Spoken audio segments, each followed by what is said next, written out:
Vítam všetky babičky, mamičky, všetky dievčatá, ktorí sa rozhodli spolu so mnou niečo upiecť na nedeľu. Taký koláčik, nedeľný koláčik.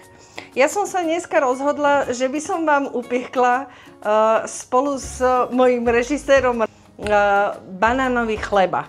Ale v prvom rade by som chcela vám povedať, že to som ani ja sama nevedela, že dá sa normálne banán rozdeliť na 4 časti, samozrejme ošúpaný, a môžeme ho zmraziť. Môžeme ho mraziť, dajme tomu na dĺžku 2 až 3 mesiace.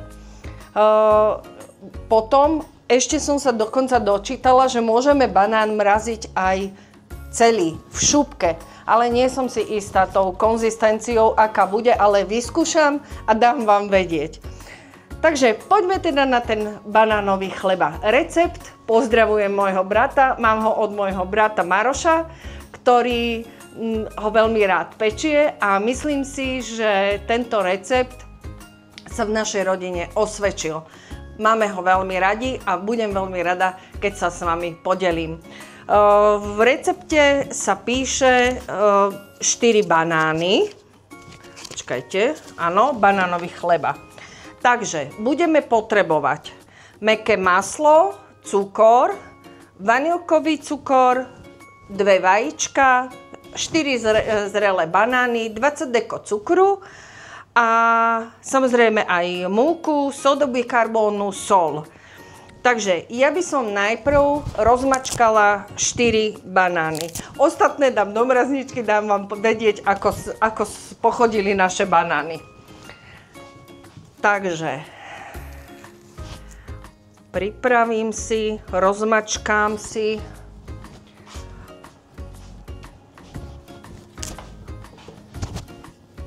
Nemám misku nachystanú. Počkaj.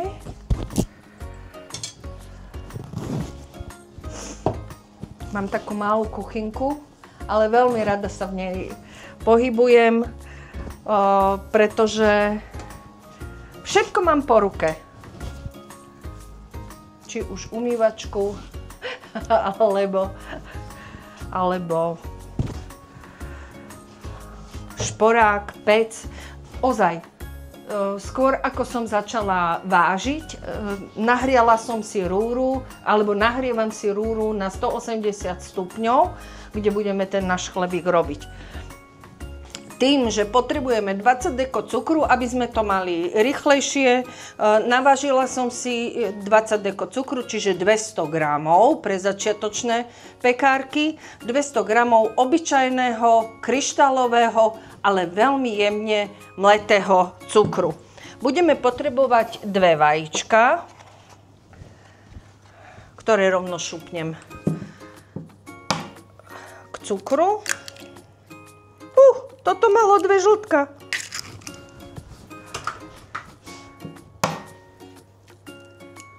A toto tiež. To boli 2.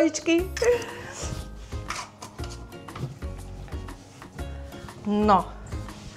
A ja veľmi rada vymiešavam cukor so žltkami do peny. Takže chvíľku. Strich.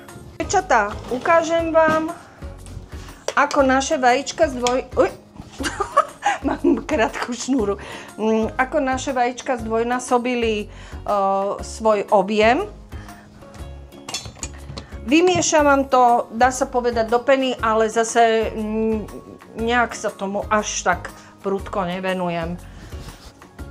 Tu mám tie 4 naše banány. Tie banány hovoria, že najlepšie, keď sú prezreté, sú veľmi sladké. Ja to moc nemám rada. Takže kupujem normálne banány, také, ktoré by som normálne aj zjedla, alebo dala mojej vnúčke. No ale zároveň také banány, ktoré mi idú asi takto ľahko roztlačiť. Takže 1, 2, 3. Banány sú fraj. Odvážila som si 20 deko hladkej múky, samozrejme som ju preosiala. Je to také profesionálnejšie. Stihnem, nestihnem, nepreosejem. Tu mám odvážených 115 gramov mäkkého masla. Niekedy...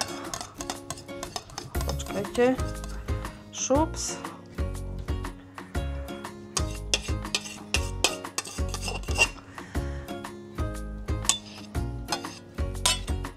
Tak.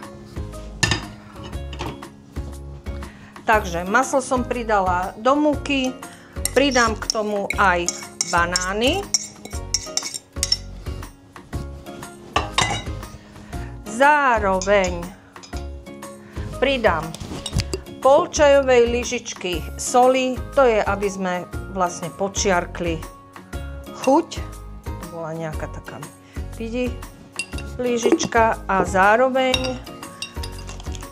je v recepte 1 čajová lyžička sódy bikarbóny. Používam štandardnú, kúpila som v Tesku a dávam rovnú. Tak. Ja, keď kúpim citróny, podľa rady Mirky van Giels, veľmi rada, keď kúpim teda tie citróny, nastrúham citrónovú kôru a podľa jej rady zasypem ju cukrom, vytvorím si tzv. kondenzovanú citrónovú kôru, ktorú pridám do chlebíka, pridávam ju skoro všade. A tak môžeme premiešať. Veľmi rada používam, je to na také osvieženie, je to také kondenzované ovocie, môžete pridať akékoľvek. My máme radi, volá sa to citronát, je to svieže. Zvyknem dať tak polovičku tejto krabičky a zároveň kúpila som v Bille obyčajnú čokoládu,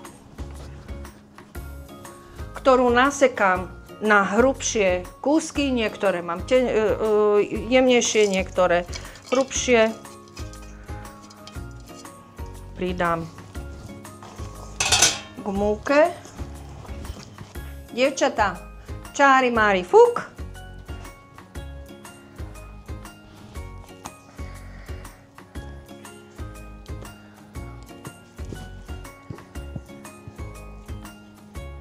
Vylejeme do formy.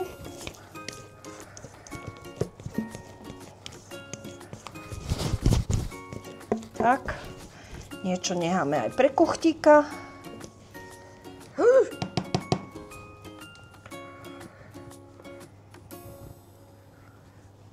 Tak.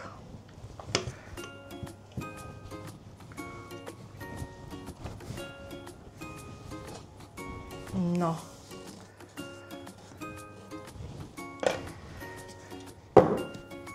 Pobúchame, aby bola rovná, otvoríme trúbu, šupneme tam a 50 minút máme pokoj. Čári mári fuk, 50 minút prešlo a vyberáme chlebík.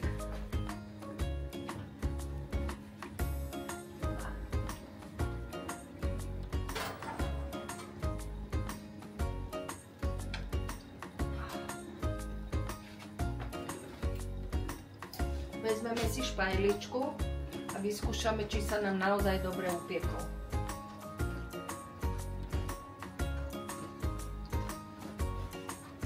Eňo, ňuňo, vynikoš.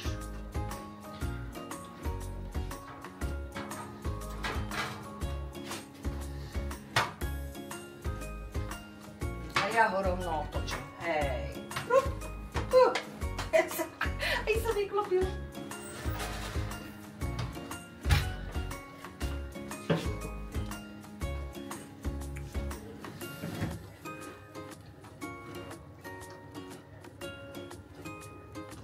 Tak. A toto je náš chlebíček. Dievčatá, je to veľmi jednoduché, je to veľmi dobré. Všetkým to chutí a kávička famózna s takým koláčikom. Vidíme sa na budúce. Nezabudnite, koláčik na nedeľu. Handmade by Alenka. Čau!